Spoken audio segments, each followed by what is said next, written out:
All right, so we're continuing with football here on the SportsMax zone. Europe's third-tier club football competition, the UEFA Conference League, concludes on Wednesday with a final at the AEK Arena in Athens between Olympiacos and Fiorentina. Runners-up in last season's final, Fiorentina entered the contest as slight favourites, but Olympiacos, with the home support, will fancy their chances of becoming the first Greek club to lift a senior European trophy. Ahead of the final showdown, both managers are brimming with confidence. We have this one here from Jose Luis, coach of Olympiacos, saying, "When I came to Olympiacos, I didn't expect we'd go so far in Europe. I was collecting info about the team. However, I slowly started believing that we could do well in the league and in Europe. It is a huge source of joy to come this far, for all of us who are trying every day on the pitch, and above all, for the fans of Olympiacos."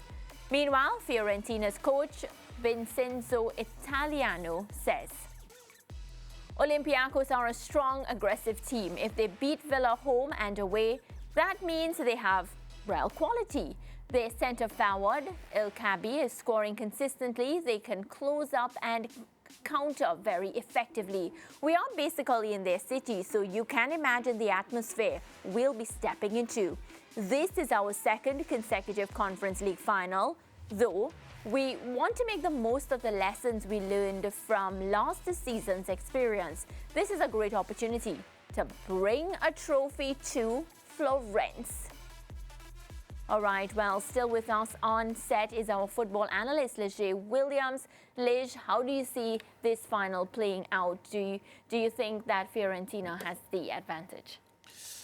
It's a really sticky one because Olympiacos have been so impressive since Mendelebar came in February. They've really run through their opponents, albeit, you know, I was doing some research today and they haven't had more than 34% possession since the round of 16 in any game. So although they are a team capable of keeping the ball well, as Vincenzo Italiano said, that they're a very compact team, they know how to counter. And when they get forward, they have a lot of quality, like so much quality. It's not only El Kabi, it's also Podence. Yes. They have Jovetic, Stefan Jovetic, remember him coming off of the bench as well. So it's a really quality team going forward, and they're very strong defensively, and they have been for quite some time. And it's going to be a real clash of styles. Fiorentina is a team that have quality as well, especially in terms of how they like to keep possession of the ball. They average the third most possession in the league in their Serie A for the second season running now. So this Fiorentina team, they have quality as well. So I think it's really going to be a classic defense versus attack game. And I think Olympiacos on the transition, I don't think I can write them off. And I wouldn't say Fiorentina are favourites. I think this one is probably dead even in my eyes. And one of the things about Fiorentina is they're known for having that comeback victory, of course, coming from behind and being dominant. But then we pit it against an Olympiacos team that would be playing at home, the atmosphere, the environment, all of that. So, Lish, if you just had to give a team the edge, and I know it's difficult, you said it's close, who would you think would have that edge, and of course, why?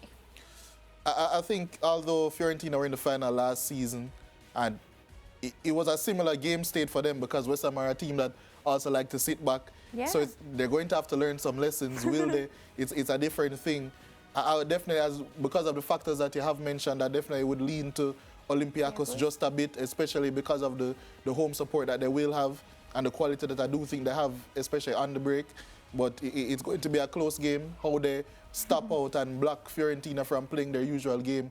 And the midfield that Fiorentina chooses to start as well, that'll be key in this game, I think. Yeah, and what do you make of the coach's comments, Lish? Because he conceded that when he got there, he was willing to be patient because he still thought that he had a lot of work to do. But then he started believing because he was seeing the results and he was seeing the energy from his players and the belief that his players had.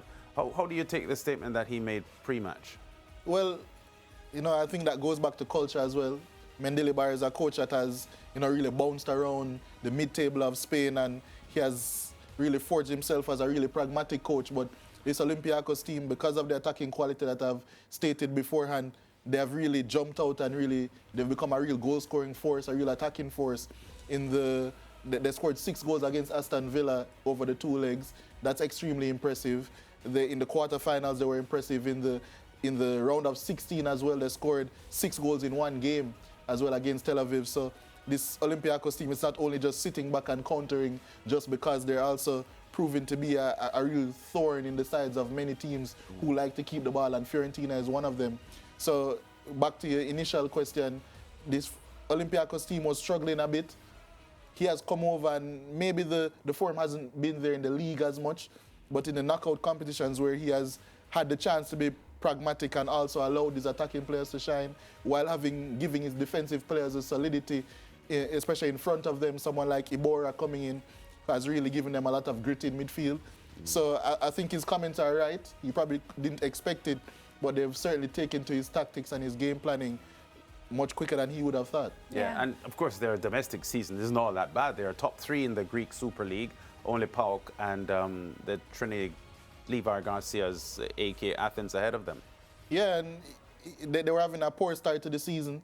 They were knocked out of the Europa League, and they've had their struggles. It was always going to be difficult to really get up to the form of Athens or PAOK. So it's a sticky one, and I think getting this trophy will be really big for them, really big for Greek football as well, because as he said, they've never won a European tournament in Greece. So it's going to be big. It's going to be in their home country, and I think they'll come out. And if I had to give a prediction, I'm not on the hottest form right now, but if I had to give a prediction, I would definitely lean towards Olympiacos getting it done. All right, on that note, Liz, we'll just wrap up this segment, and we're looking forward to that, to see if you get a prediction right and you start getting back some form. Yeah, the ball needs to get back a rolling, man. It's about time. All right, just like your team Arsenal. Well, it's break time, then we come back with Interactive.